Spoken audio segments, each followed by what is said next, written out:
They're 10 to 100 times faster than the mind. They got the high technology. They can travel time. They can go span the universe with no time passing. They can work with other dimensions. And these people or beings are so far removed from what we are, particularly socially, and they definitely don't have any social skills as far as we're concerned. They traumatize you. Interaction is trauma in every way, shape, and form. It's a better thing that the memory's taken away from people, and maybe it comes back to them slowly so they can cope and deal with it. But in that first 6 years, it was ambiguity, paradox, learning symbols, and the point there is I had no frame of reference or understood what was going on. The second set of 6 years, 7 years, was when I was turned loose on board, where I got to see agendas. And now I knew how to behave. A, I wasn't going to kill them. B, I wasn't going to go around tearing up the ship.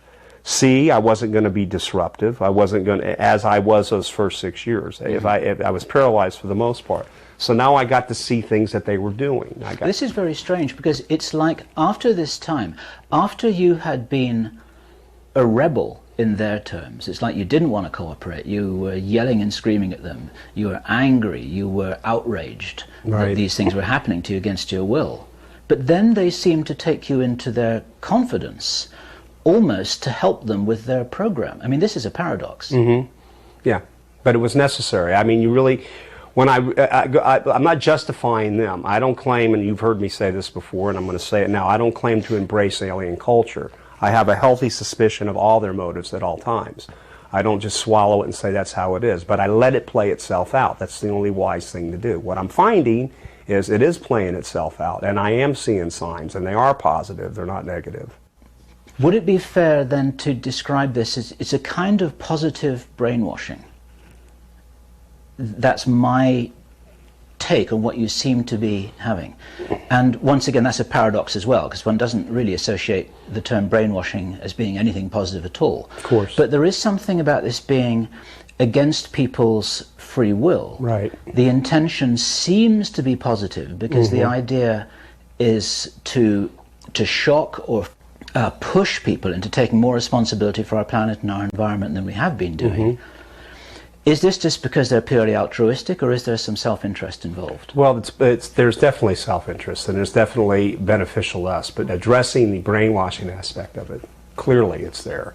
Clearly it's forced upon one. Now, that's something that took me several years to grasp why it had to be that way, because they are so far removed from what we are. So far removed from what we are.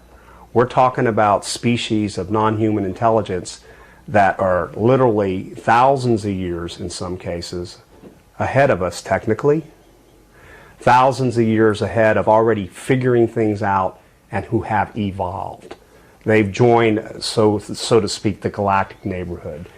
They've conquered things like death. Some of them have. Their lifespans are phenomenal.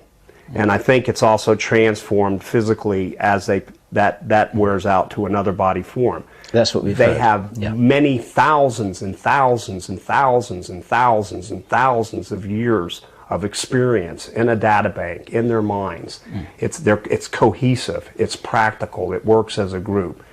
And when you have something like that that has something in mind, you're killing your planet, and it sees a problem with time. Is it our planet, or is it their planet? There are some things there that are hard to swallow that I didn't enjoy, because I used to scream in those early years, why me, why me, why me, why me, and I didn't get an answer, and it took me finally years to do it. And bottom line is, Greys, in this particular species, I'm not speaking for all of them, very close to the face that I saw here earlier, claim to have genetically altered these ape-like creatures, which I've seen, in a holographic form, not in the physical. And it's the time thing that's neat too, but they took frames of certain time periods, and I got to see what it was like, perhaps maybe a few million years ago, maybe a few 100,000 years ago, and these ape-like creatures that don't quite look like a monkey, don't quite look like a person, they claim they genetically altered to make us what we are today. Are you saying that you experience this a bit like a Star Trek holodeck, like a kind No. of, like you're in there? No. No. Okay, No. okay, sorry. Just No. explain how it was that they showed this to you. Excuse me. What we would commonly refer to as like a computer image only projected out in like a hologram. So you would see it in a frame. And there was many of these hologram type frames, square frame, that would hang in the air I've seen many, many thousands of these frames during these experiences. Okay. So it's like three-dimensional widescreen TV, and you were right in front of it? Yes. Okay, got it. Yeah, and then, and depending on how significant it is, brings in dimension. Now I'm getting into a detailed aspect. If it's two-dimensional, it can almost be like a flat thing, like as if it was a sketch, but sketched, snapshot sketch. If it had significance or more importance, then it took on some depth.